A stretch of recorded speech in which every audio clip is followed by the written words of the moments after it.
ঠোকায় ঠোকায় ঠোকায় ঠোকায় লিচু ঝুলছে। ও মাই গড, এই দেখো গাইস, এক জায়গায় রাখ ব্যাগে বড় করে রাখ।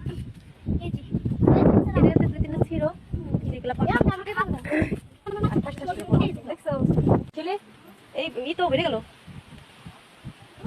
দেখছো বাতাসের অবস্থা হইছে। এই যে পুচকু একটা ম্যাঙ্গো ওই যে ও যে জাকি দিচ্ছে, আর জাকিতে দাম পড়তেছে এই তো বেশি।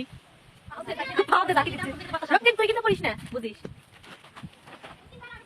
আমার এখন দুটো মেহেন্দির জাল নেই, এটা ছোট ছোট পাতা সহ মেহেন্দি পাতা নেই। দেখতে কৃষকের কেস দেখো পাও সমান করছে। তারপর শেষ, আমরা এখন আমাদের দেশের দিকে রওনা দেবো প্লেন ছাড়াই। ওই যে আমাদের জগৎ একদম লাস্ট, বুঝতে পারছো?